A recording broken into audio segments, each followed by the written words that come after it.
মানুষ যৌন জননক্ষম প্রাণী, অর্থাৎ যৌন জননের মাধ্যমে মানুষের বংশ বিস্তার হয়। আর এই যৌন জননের জন্য প্রয়োজন জননকোষ বা গ্যামেট। গ্যামেট দুই প্রকার, স্পার্ম বা শুক্রাণু এবং ওভাম বা ডিম্বাণু। এই স্পার্ম আর ওভাম একটি বিশেষ জায়গায়, একটি বিশেষ অঙ্গে, বিশেষ ফ্যাক্টর দ্বারা নিয়ন্ত্রিত হয়ে তার বিভাজন ক্রিয়া সম্পন্ন হয়, একটি বিশেষ কোষ বিভাজন। আর সেই কোষ বিভাজনকে বলা হয় মিওসিস কোষ বিভাজন। আজকে আমরা সেই কোষ বিভাজন সম্পর্কে বিস্তারিত ও বিশদভাবে জানব। আমি মাহমুদ হাসান, টিচার ও course coordinator, Radium Science Academy, জীববিজ্ঞান বিভাগ। তোমাদের সবাইকে স্বাগত জানাচ্ছি আজকের আরেকটি নতুন ক্লাসে। তাহলে শিক্ষার্থী বন্ধুরা, চলো আমরা আজকে জানি আগে এই মিওসিস কোষ বিভাজন কি। যে জটিল ও ধারাবাহিক কোষ বিভাজন প্রক্রিয়ায় নিউক্লিয়াসটি পরপর দুইবার ও ক্রোমোজোমের একবার বিভাজনের মাধ্যমে 4টি অপত্য কোষ সৃষ্টি হয় এবং উৎপন্ন কোষে ক্রোমোজোম সংখ্যা মাতৃকোষের ক্রোমোজোম সংখ্যার অর্ধেকে পরিণত হয়।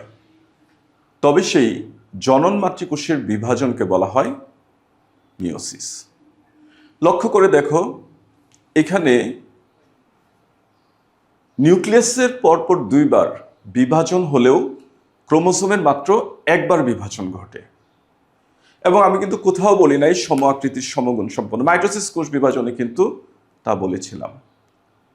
এখানে 4টি অপত্য কোষ সৃষ্টি হয় এবং উৎপন্ন কোষের ক্রোমোজোম সংখ্যা মাতৃকোষের ক্রোমোজোম সংখ্যার অর্ধেকে পরিণত হয়।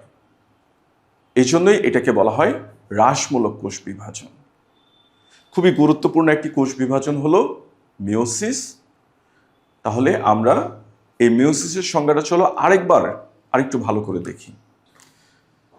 শিক্ষার্থী বন্ধুরা লক্ষ্য করো, এখানে আমরা কোষ বিভাজন প্রক্রিয়ায় দেখতেছি নিউক্লিয়াস পরপর দুইবার এবং ক্রোমোজোমের একবার বিভাজন হয়েছে। হ্যাঁ দেখো, লক্ষ্য করো, এখানে যখন একটা কোষের থেকে দুইটা কোষ হয়েছে, আবার দুইটা কোষ থেকে যখন 4টা কোষ হয়েছে, আমরা দেখতেছি প্রথম যে বিভাজনটা এখানে নিউক্লিয়াস একবার বিভাজন হয়েছে। কিন্তু প্রথম যে বিভাজনটা আমরা দেখতেছি জনন মাতৃকোষের প্রথম বিভাজনে ক্রোমোজোমের কিন্তু কোনো বিভাজন হয়নি। এখানে 4টা ক্রোমোজোম ছিল, ভাগ হয়ে 2টা ক্রোমোজোম এই পাশে চলে আসছে, 2টা ক্রোমোজোম জাস্ট অপর পাশে চলে গেছে। এখানে আমরা বলতে পারি এখানে ক্রোমোজোমের কোনো বিভাজন হয়নি। কিন্তু পরবর্তীতে আবার যখন বিভাজন হয়েছে, যে বিভাজনটাকে আমরা বলতেছি মিওসিস 2, এখানে নিউক্লিয়াসেরও বিভাজন হয়েছে, ক্রোমোজোমের বিভাজন হয়েছে। কিন্তু এই প্রথম যে বিভাজন মিওসিস 1-এ শুধুমাত্র নিউক্লিয়াসের বিভাজন হয়েছিল। তাহলে আমরা দেখতেছি ক্রোমোজোমের বিভাজন হয়েছিল কখন, সেন্ট্রোমিয়ার বিভাজিত হয়েছিল কখন, এই মিওসিস 2-তে এসে। সুতরাং আমরা দেখতেছি এখানে একটা কোষ থেকে শেষে 4টি কোষ সৃষ্টি হয়েছে। তাহলে আমরা সংখ্যাটা ওইভাবেই দাঁড়া করিয়েছি, নিউক্লিয়াসের পরপর দুইবার কিন্তু ক্রোমোজোমের একটি বিভাজনের মাধ্যমে, ক্রোমোজোমের একবার বিভাজনের মাধ্যমে 4টি অপত্য কোষ সৃষ্টি হয়। দেখো শেষে লক্ষ্য করে 4টি অপত্য কোষ সৃষ্টি হয়েছে এবং উৎপন্ন কোষের ক্রোমোজোম সংখ্যা, উৎপন্ন যে 4টা কোষ, 4টা জনন কোষ, তার ক্রোমোজোম সংখ্যা মাতৃকোষের অর্ধেকে পরিণত হয়। যে মাতৃকোষ ছিল উপরে জনন মাতৃকোষ, তার মধ্যে ক্রোমোজোম ছিল 4টা, এখানে আমরা দেখতেছি 2টা করে ক্রোমোজোম। তাহলে সেই জনন মাতৃকোষের অর্থাৎ এই কোষটার যে বিভাজন হয়েছে তাকে আমরা বলতেছি মিওসিস বা হ্রাসমূলক বিভাজন। আশা করি বুঝতে পেরেছ এখানে কিভাবে বিভাজনটা হয়। নিউক্লিয়াসের পরপর দুইবার বিভাজন হয়, তবে ক্রোমোজোমের একবার বিভাজন হয়। আর যে বিভাজনটা হয়েছে মিওসিস 2-তে গিয়ে, তবে সেই বিশেষ জনন মাতৃকোষের বিভাজনকে আমরা বলি মিওসিস। চলো আমরা মিওসিস কোষ বিভাজনের কয়েকটি বৈশিষ্ট্য দেখি। 1 নম্বর বৈশিষ্ট্য হলো, এখানে নিউক্লিয়াসের পরপর দুইবার বিভাজন হলেও ক্রোমোজোমের মাত্র একবার বিভাজন ঘটেছে। এই জন্য আমরা বলতেছি ক্রোমোজোম সংখ্যা মাতৃকোষের অর্ধেকে পরিণত হওয়ার কারণে এটাকে আমরা বলতেছি একটি হ্রাসমূলক কোষ বিভাজন। নাম্বার 2, এখানে মাতৃকোষ থেকে একটি জনন মাতৃকোষ থেকে 4টি অপত্য কোষ সৃষ্টি হয়, অর্থাৎ কোষ এখানে 4টি করে বৃদ্ধি পেতে থাকে। আমরা এই কোষ বিভাজন বিস্তারিত পড়ার সময় দেখব এখানে বেশ কিছু গুরুত্বপূর্ণ ঘটনা ঘটে। নাম্বার 3, সেই ঘটনাগুলো আমরা বলবো।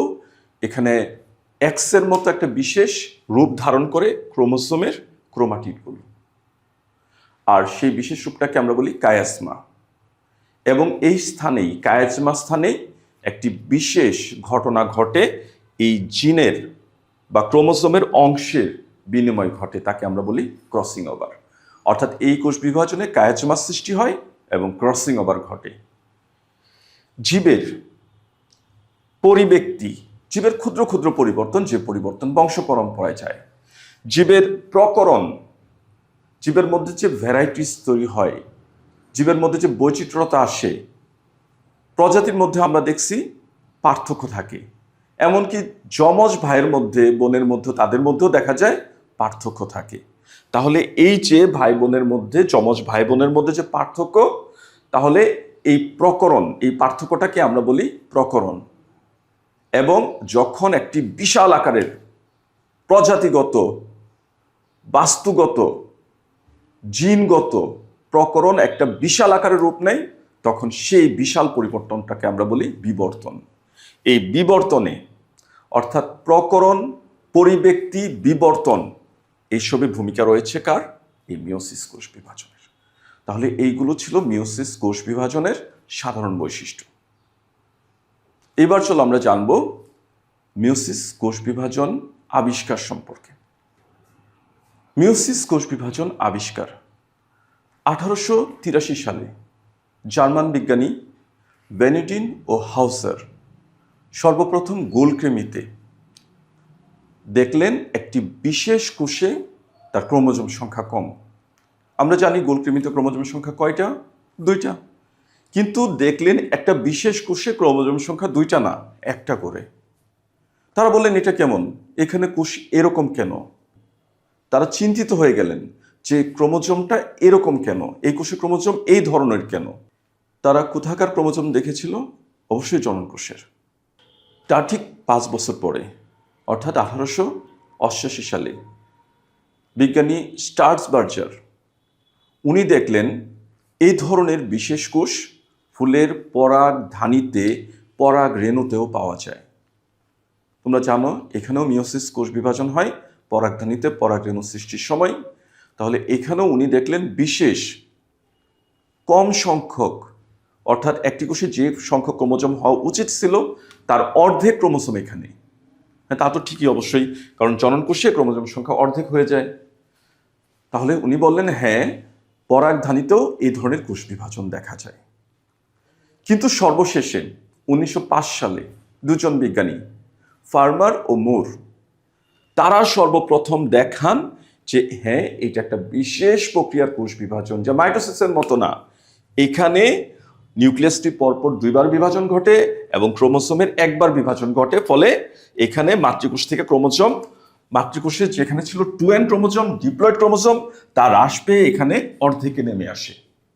অর্থাৎ আমরা আজকে যে কোষ বিভাজন দেখতেছি তার বিশদ বর্ণনা, বিশদ ব্যাখ্যা দিয়েছিলেন দুজন বিজ্ঞানী। তারা ছিল বিজ্ঞানী ফার্মার ও মুর 1905 সালে। তাহলে এই ছিল মিওসিস কোষ বিভাজনের আবিষ্কারের সংক্ষিপ্ত ইতিহাস। এবার একটা সুন্দর পয়েন্ট, মিওসিস কোথায় হয়? মিওসিস প্রজাতি ভেদে, উদ্ভিদের প্রকৃতি ভেদে 2টি জায়গায় সম্পন্ন হয়। দেখো আমি এখানে লিখেছি উঁচু শ্রেণীর জীবে। উঁচু শ্রেণীর জীবে, উঁচু শ্রেণীর জীব কারা? মানুষ সহ অন্যান্য উঁচু শ্রেণীর বহুকোষী প্রাণী, এছাড়া উদ্ভিদের ক্ষেত্রে উঁচু শ্রেণীর উদ্ভিদ, অর্থাৎ ব্রায়োফাইটা, টেরিডোফাইটা, নগ্নবীজী, আবৃতবীজী, সবাই উঁচু শ্রেণীর জীব। তাদের জনন কোষ সৃষ্টিকালে জননাঙ্গের জনন মাতৃকোষে। আমি আবারও বলতেছি, জনন কোষ সৃষ্টিকালে জননাঙ্গের জনন মাতৃকোষে। আর নিচু শ্রেণীর জীব, নিচু শ্রেণীর জীব কারা? আমাদের সিলেবাসে আছে ম্যালেরিয়া পরজীবী, প্লাজমোডিয়াম। আমাদের সিলেবাসে আছে শৈবাল, ছত্রাক। তাদেরকে আমরা ধরি নিচু শ্রেণীর জীব। তাদের মিওসিস হয় নিষেকের পর জাইগোটে। এই জন্য তাদের মিওসিসকে আমরা বলি জাইগোটিক মিওসিস বা জাইমোজেনিক মিওসিস অথবা পোস্ট জাইগোটিক মিওসিস। তাহলে দুই ধরনের জীবে দুই জায়গায় মিওসিস হয়। উঁচু শ্রেণীর জীবে নিষেকের পূর্বে জননকোষ সৃষ্টিকালে জননাঙ্গের জনন মাতৃকোষে, আর নিচু শ্রেণীর জীবে নিষেকের পর জাইগোটে।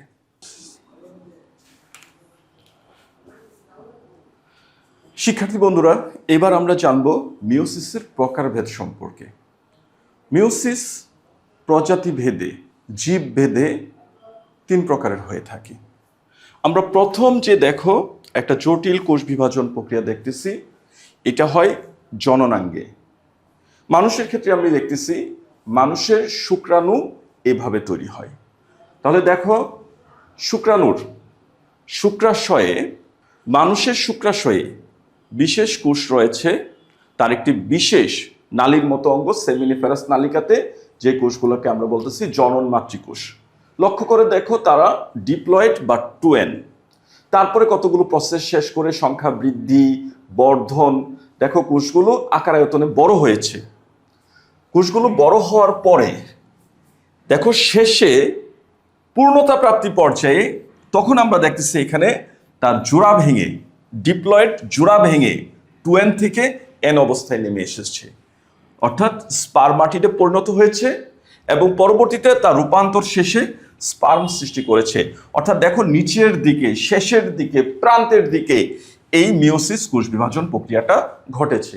এই জন্য তাকে আমরা বলি টার্মিনাল বা প্রান্তীয় মিওসিস। তাহলে উঁচু শ্রেণীর জীবে, বিশেষ করে প্রাণীতে এই ধরনের টার্মিনাল বা প্রান্তীয় মিওসিস ঘটে।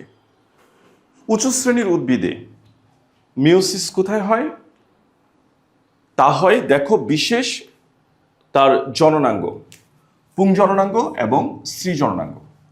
স্ত্রী জননাঙ্গর ক্ষেত্রে খেয়াল করো, স্ত্রী জননাঙ্গ তার ভিতরে একটা বিশেষ জায়গা আছে ডিম্বাশয়। এখানে আমরা দেখতেছি বিশেষ একটি কোষ মেগাস্পোর। এই মেগাস্পোরের পরবর্তীতে রূপান্তর ঘটে। এখান থেকে ভ্রূণথলি হয়, এখান থেকে পরবর্তীতে ডিম্বক সৃষ্টি হয়। তাহলে এই মেগাস্পোর একটি বিশেষ কোষ, আর তার এই বিশেষ স্থানে বিশেষ হরমোনের প্রভাবে, বিশেষ কার্যকারিতায়, সক্রিয়তায় সাড়া দিয়ে এখানে তার মিওসিস ঘটনা ঘটে। অর্থাৎ এখান থেকেই, এই মেগাস্পোর থেকে তার শেষে তার একটি ডিম্বাণু সৃষ্টি হয়। আবার এখানে দেখতেছি পুং জননাঙ্গে এখানে বিশেষ ছোট ছোট সংক্ষিপ্ত মাইক্রোস্পোর থাকে।